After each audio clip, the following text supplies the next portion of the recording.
Have you ever stared at a puzzle piece, convinced it belongs in one spot, only for someone to suggest it fits somewhere utterly absurd, completely disrupting the picture you're trying to build? That gnawing feeling of disbelief, that sudden surge of frustration, as you watch a team you've invested your hopes and dreams in seemingly stumble into the same old traps? For years, the Sacramento Kings have been the NBA's enigma, a franchise perpetually on the cusp of something, yet often veering wildly off course.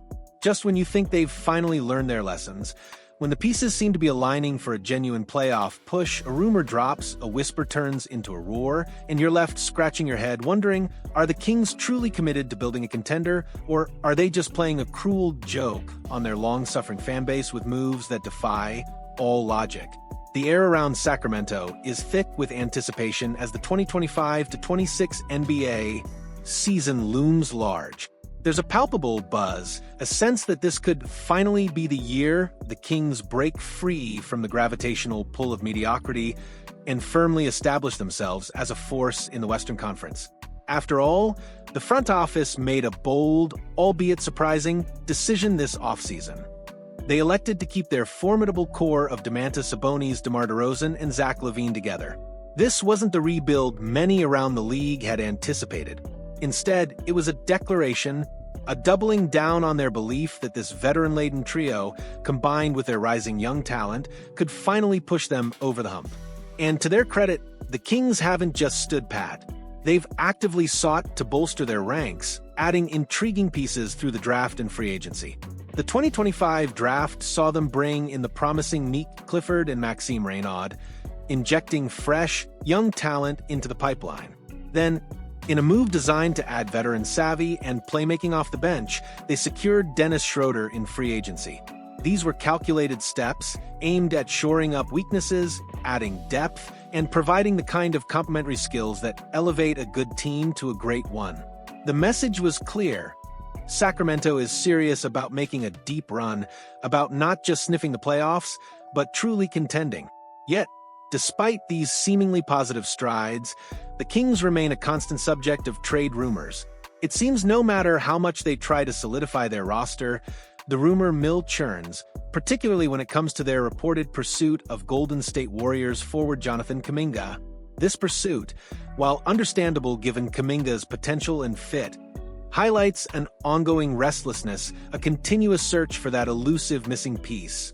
And amidst all this speculation, one name has emerged above all others, a player whose future in Sacramento seems to hang precariously in the balance, despite his undeniable impact: Malik Monk. Malik Monk is not just a player for the Kings. He is the spark plug, the offensive jolt, the dynamic scorer who can single-handedly shift the momentum of a game. He's coming off what can only be described as the best season of his NBA career, a campaign where he consistently demonstrated his ability to create his own shot, stretch the floor, and provide instant offense off the bench or as a starter. He was a sixth man of the year candidate, a consistent threat who kept defenses honest and provided crucial scoring punch when the primary options needed a breather or face-stifling coverage. His ability to hit contested shots, drive to the rim, and orchestrate pick-and-rolls made him an invaluable asset, a true luxury for any team aspiring to contend. Despite this stellar performance, despite his clear value to the team's offensive ecosystem, the Kings have, thus far, resisted the urge to trade Monk. This restraint, however, feels less like a firm commitment and more like a temporary pause, a hesitant breath before they potentially dive headfirst into a decision that could unravel all their hard work. The whispers persist because Sacramento is still desperately looking for ways to upgrade their roster, to find that one move that guarantees a playoff spot next season. And in the relentless pursuit of improvement, even a player as vital as Monk can become a trade chip. Which brings us to the centerpiece of our discussion, a proposed trade scenario that has sent shockwaves through the Kings fanbase and left many scratching their heads in utter disbelief. SB Nation's Jacob Rude recently unveiled a mock trade that would see Malik Monk shipped off to the Los Angeles Lakers. And what would the Kings receive in return for their dynamic career-best scorer? Brace yourselves, Fabiano, because this is where the sarcasm and indignation truly kick in.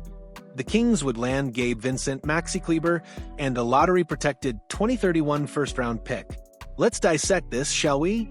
Because on the surface, and upon deeper inspection, this trade proposal doesn't just not make a ton of sense for the Kings. It feels like a colossal step backward, a baffling exchange that undermines everything they've been trying to build. You're telling me after Monk's breakout season, after he proved himself to be one of the most electric bench scorers in the league, the Kings would swap him for two veterans who, frankly, struggled last season, and a first-round pick that is so far into the future, it might as well be a mythical unicorn? Let's be brutally honest about the proposed returns. Gabe Vincent, while a capable defender and a player who showed flashes of brilliance during his time with the Miami Heat, endured a difficult, injury-riddled season with the Lakers. His offensive production dipped, his shooting percentages plummeted, and he struggled to find consistency. Maxi Kleber, meanwhile, is a solid role player, a stretch four, who can provide some shooting and defensive versatility. But he's not a primary scorer, and his impact is often limited. While both Vincent and Kleber could fill two glaring holes in the Kings' rotation, a reliable backup point guard and a versatile forward, they are not the kind of impactful players you trade a red-hot Malik Monk for. They are role players, not difference makers, and certainly not an upgrade that justifies parting with a player of Monk's caliber. And then there's the 2031 lottery-protected first-round pick, a pick that is 7 years away. 7 years. In the NBA, that's an eternity. The landscape of the league will have completely shifted by then. Teams will rise and fall, stars will emerge and fade, and the value of that pick is, at best, a speculative gamble.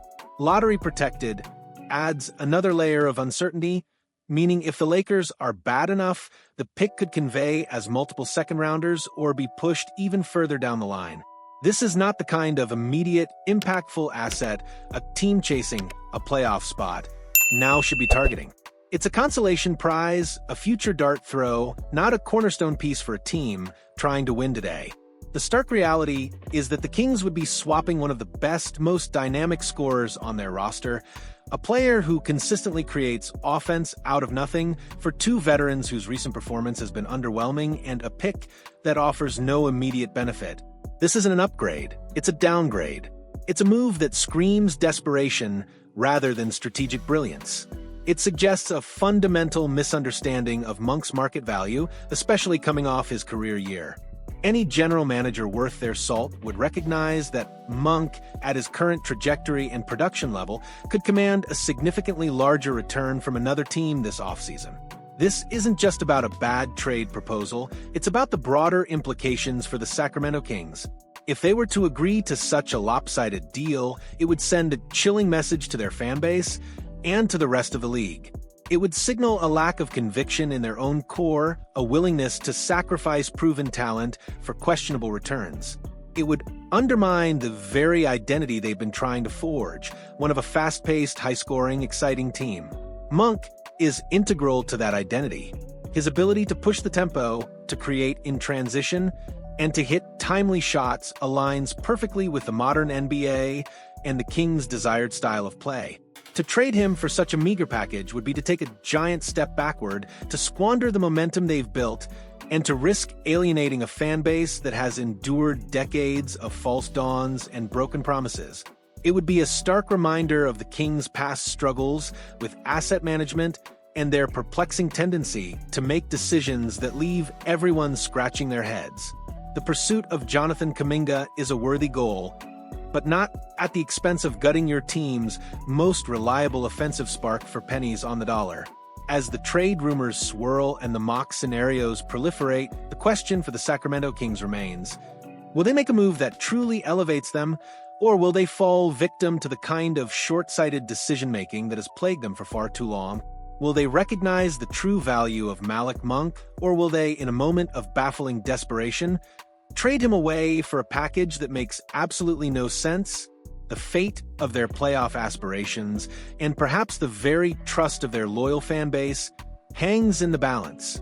What do you think? Is this proposed trade a sign of desperation from the Kings, or is there some hidden logic we're missing?